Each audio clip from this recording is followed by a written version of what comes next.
En primer lugar, muchísimas gracias por la invitación, y creo que es oportuna, no solo también por tener a Charles en las circunstancias que él mismo acaba de describir, y que estamos totalmente por descontado que en lo político y en lo humano Charles cuenta con todo nuestro respaldo, y como él bien dice, si hay cosas para investigar, está la Fiscalía, está la Justicia, y con toda la tranquilidad del mundo de saber que actuó, como debía actuar.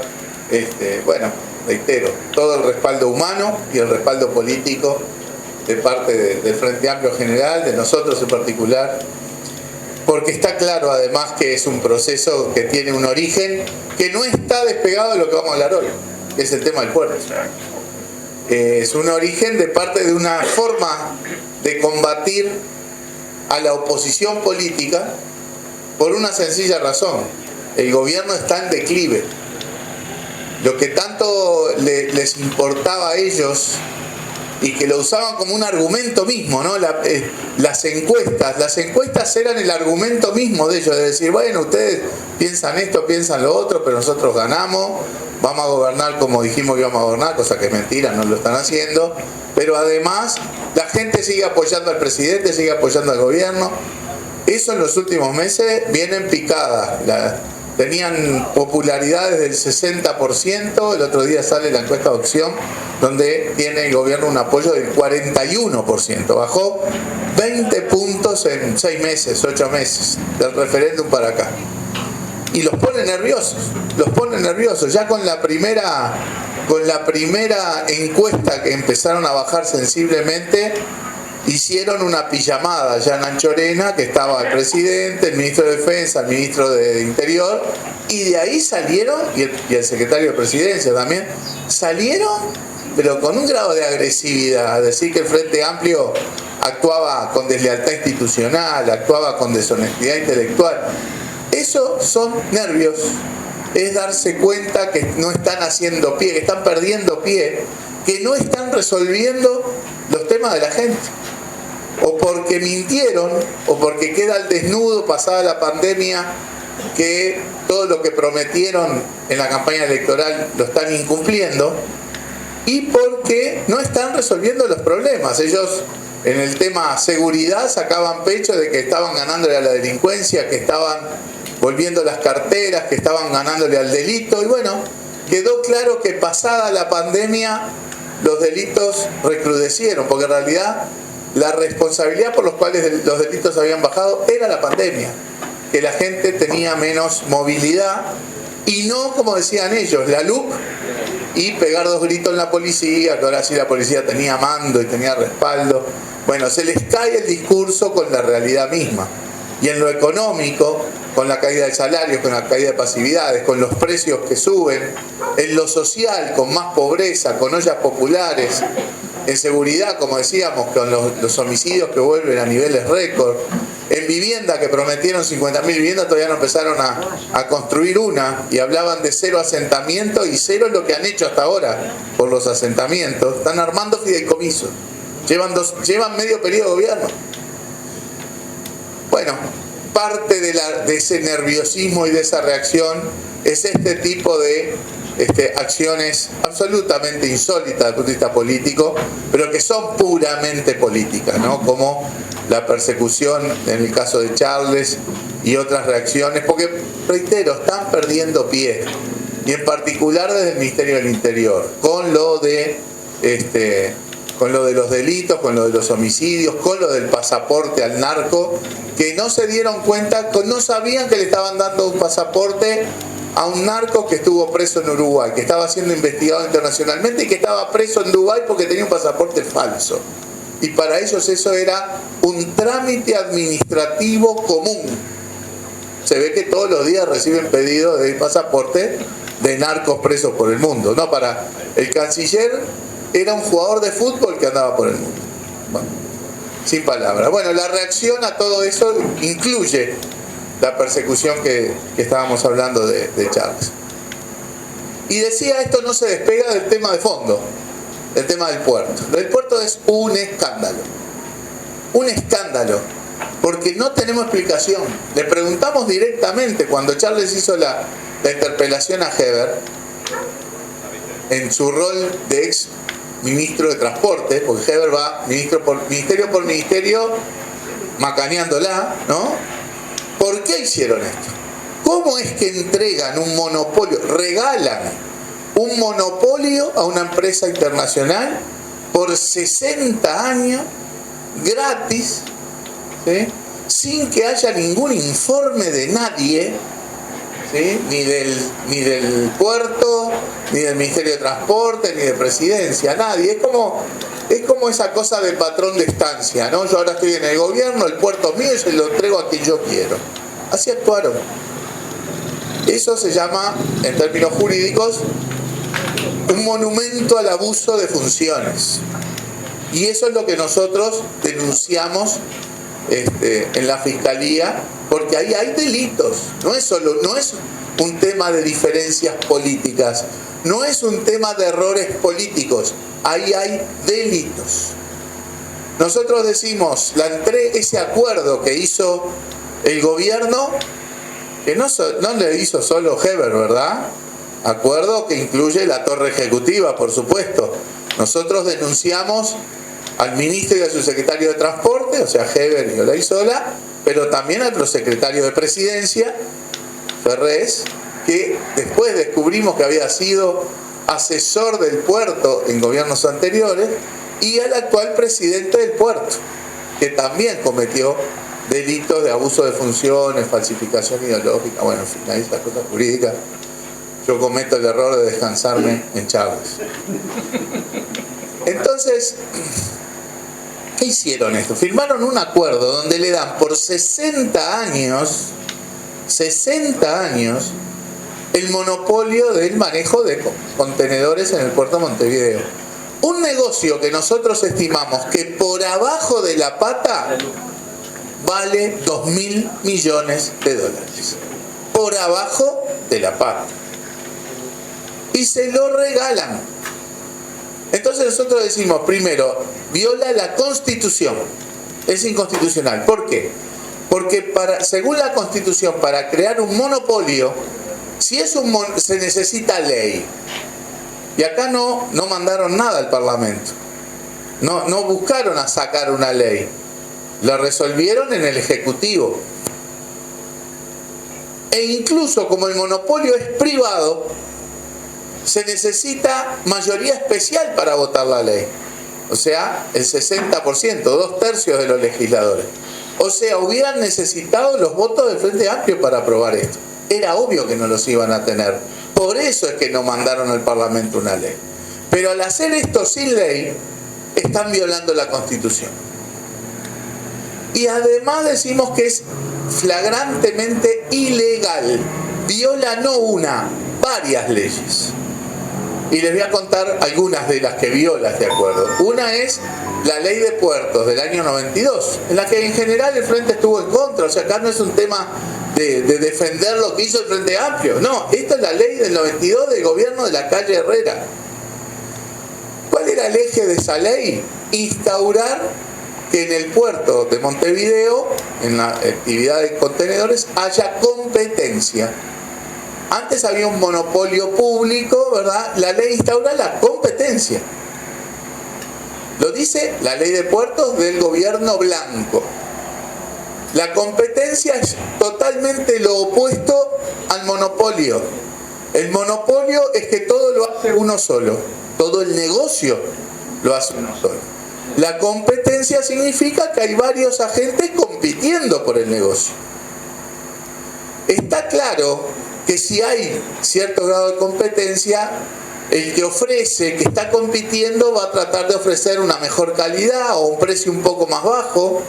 En cambio, si uno tiene el monopolio de algo que hay que hacer sí o sí, porque para exportar cosas hay que ponerlas dentro de un contenedor y mandarlas en un barco a Europa, a China, a Estados Unidos, a donde sea, tiene la libertad, ese monopolio hoy, de fijar el precio que quiere. Entonces la ley de puertos decía que se instaura la competencia en el puerto de Montevideo. el monopolio que acaban de firmar implica sacar para afuera a quienes hoy están compitiendo. ¿Todo por qué? Porque esta empresa dijo, mirá que a mí me prometiste un monopolio, cosa que es falso, y después fuimos consolidando la idea que eso era falso. Así que dame el monopolio porque el Estado está incumpliendo. Y el Estado no estaba incumpliendo, porque la ley de puertos hablaba de competencia, y otra ley, porque la subasta aquella, ¿se acuerdan del puerto en la que Catón Nasí, esta empresa, entra como socia del puerto de la Administración Nacional de Puertos en esta terminal de contenedores en el año 2001, hay una ley que es la que habilita esa subasta. En la ley de concesión también se dice que en el puerto hay que actuar en competencia. Es más, dice que la asignación de esta terminal especializada de contenedores, ganara quien la ganara, era compatible o había que hacerlo en el marco de que podía competir con otros competidores que operaran en los muelles públicos. O sea, en otros muelles. O eventualmente que hubiera otra terminal especializada. Entonces la propia ley que genera la subasta en la que entra Catón Nasí vuelve a hablar de la competencia. El contrato que firma Catón Nasí cuando gana la subasta, firma un contrato donde dice, sí, yo entro acá y voy a competir. Es más, en el gobierno de Valle, en 2002-2003, hubo otra subasta, un intento en realidad de generar una segunda terminal de contenedores. Esa subasta quedó desierta. Primero estábamos en medio de una crisis, ¿no? Pero además los términos de la subasta aparentemente no eran muy adecuados, entonces no vino nadie a competir, quedó desierta. Pero Catón Nasí, ¿saben lo que hizo? Hizo una demanda para decir, no, pará, si yo ya tengo una terminal y vos me decís que quiero estar yo solo. Yo quiero monopolio de esto. ¿Sí? Así que no me llames otro, no me llames a un competidor. El gobierno de Valle lo hizo, llamó a un competidor, no vino nadie, es otra historia. Pero en esa demanda, varios años después, en 2008, el Tribunal de lo Contencioso Administrativo, que es la máxima autoridad jurisdiccional en la órbita administrativa, dictaminó que Catón Nasí no tenía derecho a un monopolio, que Catón Nasí entró en aquella subasta en el marco de la ley de puertos como un competidor, no como el único que podía ofrecer el servicio. Es más, esa sentencia del TCA dice explícitamente, si el Estado o el gobierno quisieran darle el monopolio, tienen que sacar una ley, escrito por el TCA en 2008. Respondiéndole a Catón Nasí. O sea, Catón Nasí no puede decir, yo no sabía que estaba este dictamen, porque ese dictamen era para una demanda que ellos mismos habían hecho. O sea, ellos tenían bien claro que no tenían derecho al monopolio. En el 2008 sale otra ley que sacamos nosotros, que es la llamada Ley de Competencia, de Promoción y Defensa de la Competencia. En el artículo primero dice, todas las actividades económicas en el país se rigen por los principios de la competencia, excepto aquellos monopolios legalmente establecidos. Legalmente establecidos, o sea, establecidos por ley. Por lo tanto, este acuerdo que le da este monopolio a esta gente también viola la ley de competencia, porque ese monopolio no fue establecido por ley. Entonces viola la Constitución, viola la ley de puertos, viola la ley de la concesión, viola la ley de competencia. Y para poco viola todos los procedimientos. ¿Por qué? ¿Cómo se da esto? Catón Nasí ya había venido 2 veces a los gobiernos del Frente Amplio a decir, ustedes están incumpliendo, a mí esto me tienen que dar el monopolio. Ministro Rossi y ministro Pintado. En las 2 instancias vino Catón Nasí a reclamar su monopolio y el gobierno del Frente Amplio le dijo, no, mire, usted no tiene derecho a monopolio, si quiere negociar la prórroga de la concesión, como suele hacerse cuando se dan estas concesiones, perfecto. Nos sentamos a negociar, vemos qué plazo le damos, contra qué. o más inversiones, o un pago, porque recuerden que cuando Catón Nasí gana la subasta, pagó 17 millones de dólares, uno arriba del otro, al margen de las inversiones. En fin, negociar la prórroga era factible, era una cosa razonable, en estos casos se negocian prórrogas. Pero no fue el caso. Sí, no, esto no fue una prórroga, porque además la prórroga máxima podía haber sido por el mismo plazo del contrato original, que fueron 30 años. Por la vía de la prórroga le podías dar solo 30 años, no 50. Entonces, Catón Nasí, ¿qué hace? En octubre, a ver, vean bien las fechas porque no es casualidad. Octubre del 2019, ¿se acuerdan que hubo unas elecciones ese mes, no? Catón Nasí le presenta una carta al presidente Vázquez, otra vez diciendo que quería el monopolio, que si no iba a empezar la demanda en ámbitos internacionales basado en un acuerdo que se llama de protección de inversiones con Bélgica y Luxemburgo. Como esta es una empresa belga, que no todos sabíamos que, dado el dictamen del TCA de más de 10 años antes, hágalo, mijo. Sí, Uruguay ya estaba habituado a esto. Lo hizo con Philip Morris, con Aratirí, bueno. No hubo respuesta porque obviamente estaba por cambiar el gobierno. Catón Nasí manda una segunda nota, vean las fechas, febrero de 2020.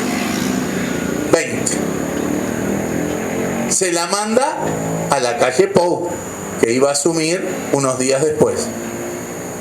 Y dice, vamos a ir a la demanda y vamos a demandar por 1.500 millones de dólares. Dineral, ¿no?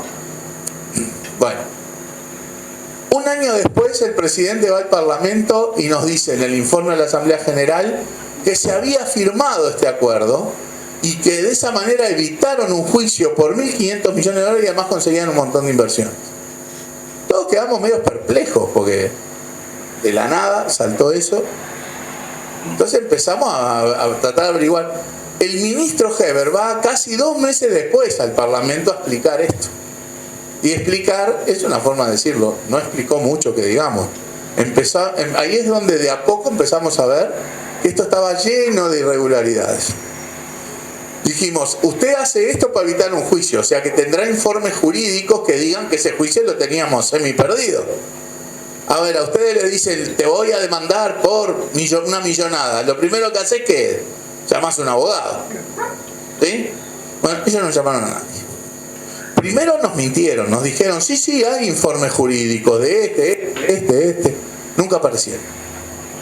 La otra vez que van, 15 días después, porque ese día se tuvo que ir enseguida a Heber porque se iba a vacunar por el COVID. 15 días después volvió y trajeron 9 hojitas A4, sin logo, sin membrete, sin firma, de cosas jurídicas que además tomaban informes jurídicos de otros. El tema es que de a poco después fuimos viendo que esos otros, ¿saben de quiénes eran abogados? De Catón Nasí. Entonces, si de un lado usaban los informes jurídicos de Catón Nasí y del otro lado también, el interés nacional, ¿dónde estaba en esa mesa? Entonces, informe jurídico no había. Entonces digo, bueno, te demandan por 1.500 millones de dólares. ¿Tendrás algún estudio económico que diga que esa cifra tiene algún sentido? Porque las ganancias de la terminal eran 30 millones por año. Para llegar a 1.500 millones... no tenemos ningún informe. Eso es lo que pide la empresa. Lo dan por bueno. Dieron por bueno lo jurídico, dieron por bueno... Yo no quiero que me defienda esta gente, ¿no? Porque si viene alguien a atacarme y le van a dar por bueno todo lo que el atacante dice, ¿sí? Es como que el domingo mañana, yo qué sé, todo Peñarol juega del lado nacional, ¿no? Son 22-0, es obvio que... Es que esto fue así, 22-0. No fue 11 contra 11. Y habrá algún informe técnico, porque acá decimos que hay que seguir dragando el puerto, que hay que hacer esto, lo otro. ¿Habrá algún informe técnico? No hay nada. ¿Y qué van a hacer con la empresa que están operando hoy? Que vuelan, ¿no? No sabemos. Pero tienen la misma concesión. no son la misma concesión, pero sí tienen derechos. De hecho, la empresa Montecom, ellos han querido, ¿saben qué? Muy bandidamente, tratar de decir, bueno, ustedes están trabajando para Montecom. Nosotros no estamos trabajando ni para Catón Nací, ni para Montecom, ni para nadie. Estamos trabajando por el interés del país. Vos explicame por qué hiciste esto. No me digas, vos, yo trabajo para Catón Nací, vos para Montecom. No es así, no somos abogados de...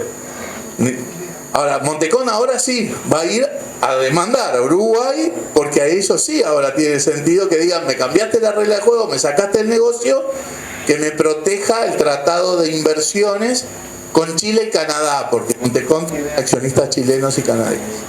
Pero bueno, eso está en camino. Ahora, ¿qué pasó? No hay informe jurídico, no hay informe económico, no hay informe técnico. Nosotros no podíamos creer.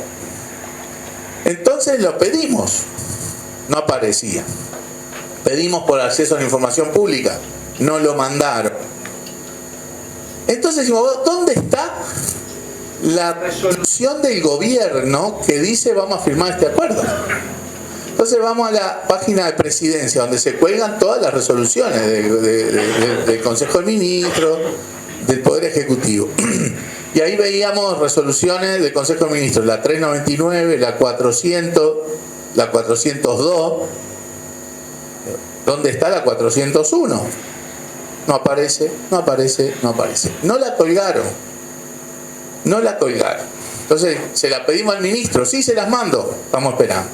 La pedimos por acceso a información pública. No llegó. Tuvimos que terminar yendo al juez para que obligue al Ejecutivo a que nos dé una resolución del Consejo de Ministros.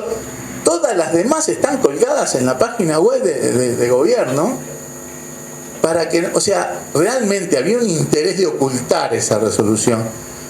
Entonces nos dan una resolución que dice, bueno, visto esta denuncia, esta demanda y este acuerdo, resuelve firmar el acuerdo y que lo firme Heber. Eso es lo que dice la resolución. Entonces nos decimos, bueno, está bárbaro. Dame los antecedentes, los informes que dan sustento a esta resolución. No hay nada.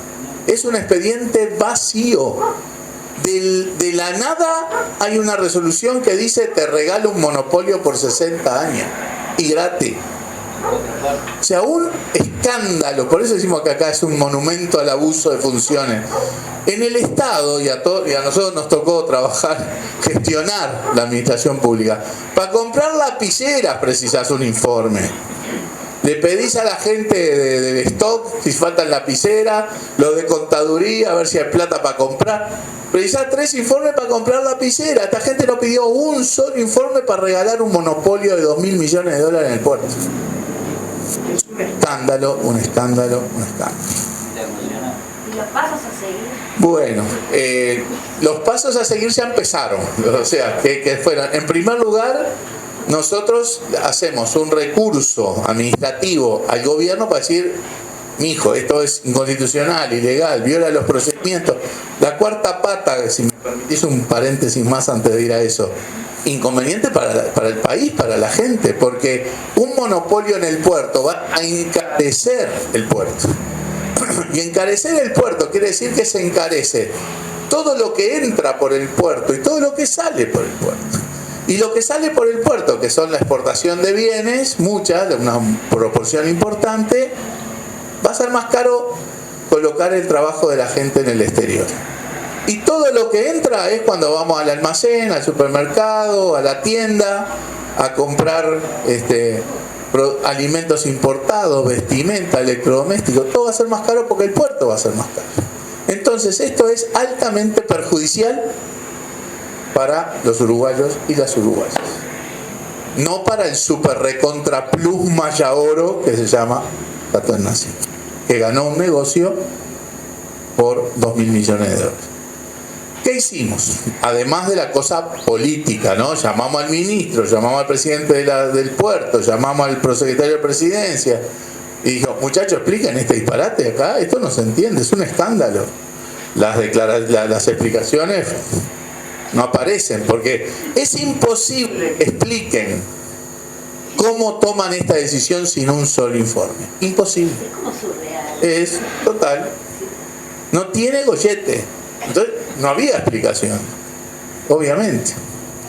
Claro, después uno va entendiendo, ¿no? Ellos sabían que si pedían un informe, los servicios jurídicos del puerto o del ministerio le hubieran dicho, no, mire, esto ya pasó por acá, el TCA ya resolvió, no tienen derecho. Se les caía el acuerdo, el negocio. Si pedían un informe económico le iban a decir 1.500 palos, esta gente con qué se está drogando, ¿no? O sea, ¿de dónde sacan una cifra escandalosa? O sea, y desde el punto de vista técnico también, pues, por ejemplo, en el acuerdo uno se compromete, el Estado uruguayo se compromete, posta del Estado uruguayo, no sea cosa que los mayaboros paguen algo, a seguir dragando hasta 14 metros el puerto. Cosa que los servicios técnicos del puerto indican que eso va a venir en la década del 30. Pero bueno, o sea, el tema es que si pedían un informe jurídico, económico o técnico, los informes iban a ser negativos. Entonces ellos, y si mandaban una ley al Parlamento, no iba a salir. Por lo tanto, ellos decidieron hacer eso, sin mandar ley y sin pedir informe, porque si no, no salía. Entonces nosotros lo primero que hacemos es la cosa política, interpelación que la hizo Charles y participamos los demás legisladores. Explicaciones imposibles de dar, porque ahí yo los hubiera admirado si lograban explicarnos convincentemente esta cosa surreal, como decís vos. Después fuimos al Poder Ejecutivo y le dimos un recurso diciendo, bueno, echa esto para atrás, papá. Esto es inconstitucional, ilegal, violaron todos los procedimientos. El Ejecutivo denegó esa solicitud, ese reclamo, ese recurso, lo que llaman la denegatoria ficta, es decir, dejó pasar el tiempo y después de un determinado tiempo, 150 días son, creo, 150 días, sin que ellos contesten, queda denegado el recurso. Pero no es casualidad que lo hagan de esa manera, sin contestar, porque no tienen respuesta. Después, a favor de ellos es eso, entonces. Claro, o sea, ellos se negaron a echar para atrás el acuerdo, que fue lo que nosotros les reclamábamos. Claro. Entonces, hicimos también, bueno, además de lo administrativo, eso ahora nos permite ir al Tribunal de lo Contencioso. Ahora vamos al Tribunal de lo Contencioso, ya fuimos, diciéndole al Tribunal de lo Contencioso, mira, esto es ilegal, inconstitucional, este acuerdo es nulo. En el medio pasó algo raro que muestra la presión política que hay acá, que es que pasa el acuerdo por el Tribunal de Cuentas. En realidad ya había una ilegalidad ahí porque el acuerdo por el Tribunal de Cuentas debió haber pasado antes de ser firmado. Así como debió pasar por el puerto, con un informe del puerto antes de ser firmado, cosa que no pasó. O sea que también en esos procedimientos se violó la ley. El Tribunal de Cuentas, los servicios jurídicos del Tribunal de Cuentas hicieron un informe que parecía escrito por nosotros. O sea, acá no se cumple la ley de puerto, no se cumple la ley de concesión, o sea, era ilegal, estaba clarísimo. Unos días antes de que lo trate el directorio del Tribunal de Cuentas, político, aparece otro informe jurídico de otros integrantes del servicio jurídico diciendo lo contrario, o sea, un informe que parecía escrito por Catón Nazi. Obviamente el Tribunal de Cuentas, el gobierno y el Frente Amplio tienen el mismo número de integrantes, más, en este caso, una presidenta que se supone que tiene cierto grado de equidistancia o imparcialidad política, no sé.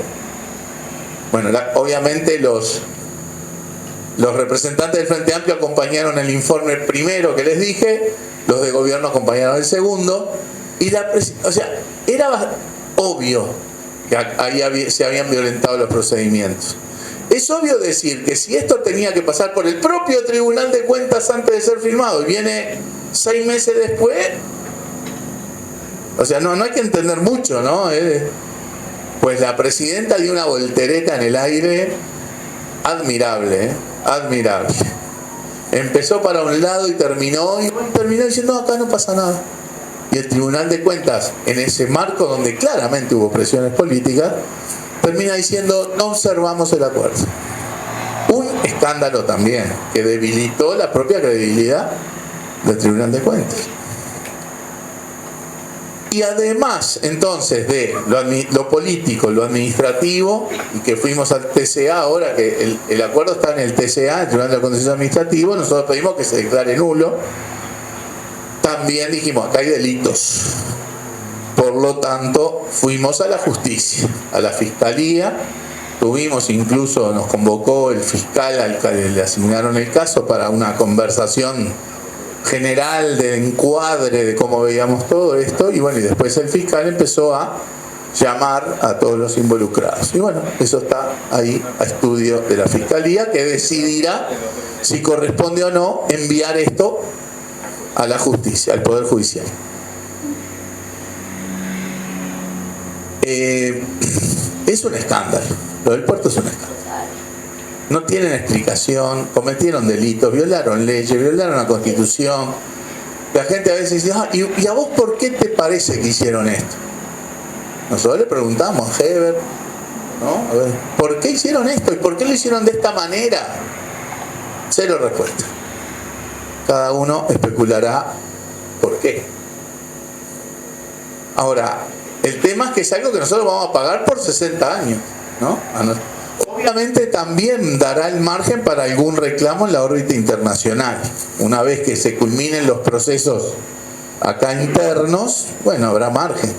Pero ya tenemos una repercusión por el lado de que esta empresa, que competía con Catón Nasí, con Terminal Cuenca del Plata, que en paralelo, no sé si ustedes ven la televisión, los diarios, las radios, Catón Nasí apareció en publicidad como que aterrizó un ovni, ¿no? O sea, de un día para el otro teníamos comerciales de algo que es monopólico, ¿no? O sea, es la publicidad de la Terminal Cuenca del Plata en el puerto. Claro, para nosotros es fundamental. Fíjense que todos los días decidimos si compramos la leche o compramos un contenedor en el puerto, ¿no?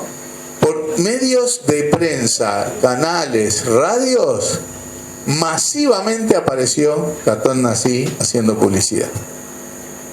Con lo cual políticamente a nosotros nos costó remarla para que el tema del puerto se mantuviera como lo están haciendo ustedes hoy, ¿no? En el candelero. Pero es un escándalo. Hay delitos, no tenemos dudas. No hay una explicación de por qué hicieron esto, por qué lo hicieron de esta manera tan opaca, con todos los procedimientos patas para arriba, y que vamos a terminar pagando todos. Y decía que ya tenemos una repercusión, que esta otra empresa, Montecón, ya dijo, bueno, yo voy a ir a la demanda contra el Estado uruguayo porque me están cambiando las reglas de juego con un acuerdo que es ilegal. Entonces, la amenaza de esto ahora es mucho más real que lo que fue la amenaza de Catón Nasí en su momento. Al Estado uruguayo le va a costar caro de una manera o de la otra. Después hay un montón de chirimbolos más, que acá no es solo que le dieron la terminal, el monopolio de la terminal, ¿no? Le dieron un predio para hacer energía eólica, no sabemos qué tiene que ver la terminal con los molinos. Le sacan una parte del predio de servicio de armamento de la Armada, que la Armada que bufaba, ¿no? O sea, muchos chirimbolos alrededor de este acuerdo que tampoco tienen sentido. E incluso ellos fundamentaban en que firmaron este acuerdo porque evitaban un juicio de $1.500 millones, así que agradezcannos que no van a tener que pagar $1.500 millones, y porque Catón Nasí iba a hacer inversiones por $450 millones. Fíjense lo siguiente, ellos tienen ahora un monopolio por 60 años. No hay inversión que hagan ahora que no esté recontramortizada dentro de 60 años. O sea, en todo caso son inversiones para ellos. Para trabajar ellos. Pero después leyendo el acuerdo, se entiende más todavía. Porque el diagnóstico que nosotros teníamos era que en el puerto hoy, como puerto, mirado en general, lo que trabajaba Catón Nasí, lo que trabajaban los muelles públicos, no hay necesidad de más inversiones por un largo rato, porque hoy hay medio puerto ocioso. Tanto Catón Nasí como los muelles públicos operaban a la mitad de su capacidad operativa, de su capacidad instalada. O sea, no hay ninguna necesidad de hacer inversiones ya. Claro, ellos sí necesitan inversiones porque como le vas a sacar todo el negocio al otro de los muelles públicos, vas a hacer todo en tu propio muelle y ahí sí. O sea, era una necesidad de Catón Nasí la inversión. Pero además, leyendo el acuerdo hay más cosas que dicen, bueno, Catón Nasí tiene la exclusividad, la preferencia total. Salvo que, porque esto es para dibujar que acá no hay un monopolio, salvo que por 2 años se esté utilizando más del 85% de la capacidad instalada de la empresa. Ahí está la razón de las inversiones. Ellos van a invertir para que en 60 años no se llegue a utilizar el 85% de la capacidad instalada, para que no entre ningún competidor. O sea, ellos tienen la llave. Ellos tienen la llave para decir, bueno, invierte un poquito más o bajo un poquito, te demora un poco el servicio para no llegar al 85% y que correr por 2 años además y correr el riesgo de que el Estado diga, bueno, tengo que hacer otro llamado a otro competidor. O sea, realmente hasta en los mínimos detalles este acuerdo es un escándalo, es lo que pidió Catón Nasí y más, y no tiene ninguna justificación ni en lo jurídico, ni en lo económico, ni en lo técnico, ni en lo político, ni en el interés general, que es lo más importante. Hay más cosas para decir, pero que Charles se gane el garbancito, ¿no? Gracias.